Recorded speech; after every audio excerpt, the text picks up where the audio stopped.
Hello' viewers, মই চিৰঞ্জীৱ। আজি আহিছোঁ এটা বিশেষ ভিডিঅ' লৈ।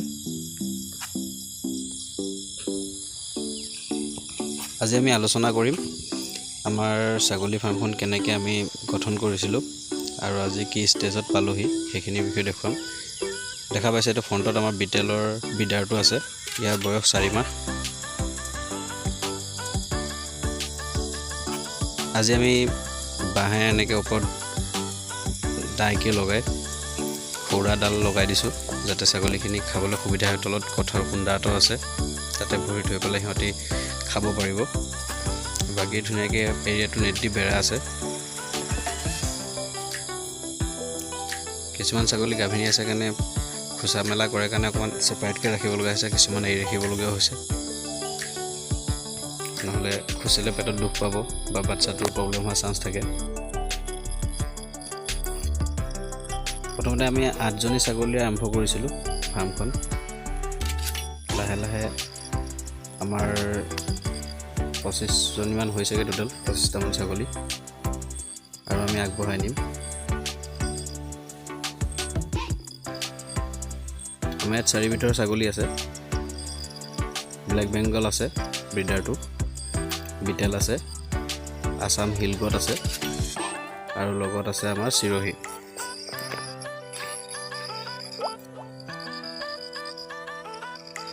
ওচৰতে পানীও দি থৈছোঁ ক'লা নিমখৰ সৈতে। খুব পানী খায় সিহঁতি। ব্ৰিডাৰটোৱে খাবলৈ আহিছে। ব্ৰিডাৰটোৰ নাম দিছোঁ আমি ৰাৱণ, কাৰণ সি বহুত উৎপাত কৰি থাকে, গোটেইফালে ঘূৰি থাকে। তাৰ নামটো ৰাৱণ দিছোঁ।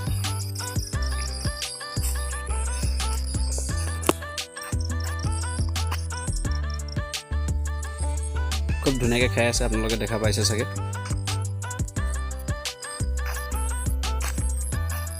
কিছুমান ওলোমাই থোৱা সৌৰাডালো খাইছে, কিছুমানে বাহিৰ জেগাই জেগাই ঘাঁহো খাই আছে।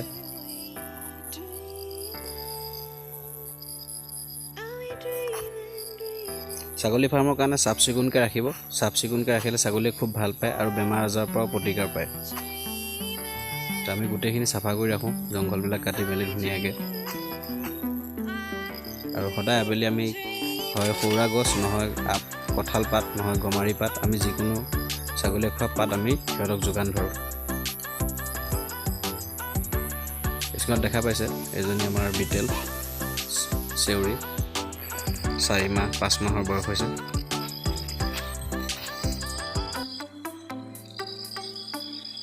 আমাৰ ৰাৱণ আহি গৈছে। কেইজনীমান ছাগলী ঘাই বিচাৰি আছে, হিটত আহি আছে। সেইকেইজনী ওচৰলৈকে যাব বিচাৰি আছে।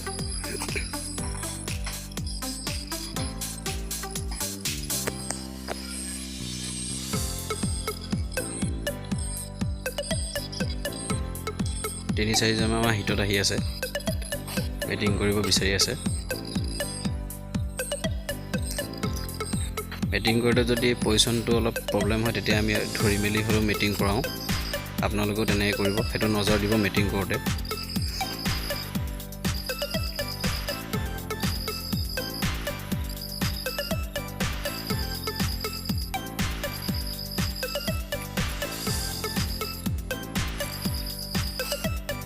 দেখা পাইছে চাগে আপোনালোকে স্ক্ৰীণত। আৰু আমি এটা নতুন ব্ৰিডাৰ ৰাখিছিলোঁ চিৰহীৰ, দেখা পাইছে এইটো 4 মাহ বয়স হৈছে। ইয়াৰ নামটো আমি ৰাখিছোঁ লাডেন। ই আৰু উৎপতীয়া আমাৰ ৰাৱণতকৈও। ইউ জছ আপকামিং ব্ৰিডাৰ হিচাপে সেইটো কাৰণে পূৰা পৰিস্থিতি নিৰীক্ষণ কৰিছে আহি। আৰু বাকী আমাৰ থকা ছাগলীখিনি সৌৰাডাল খুব ধুনীয়াকৈ খাই আছে। কোনোবাই ওপৰত গছৰ কুণ্ডাটোৰ ওপৰত উঠি পেলাই খাইছে, কিছুমানে ডাইৰেক্ট খাই আছে।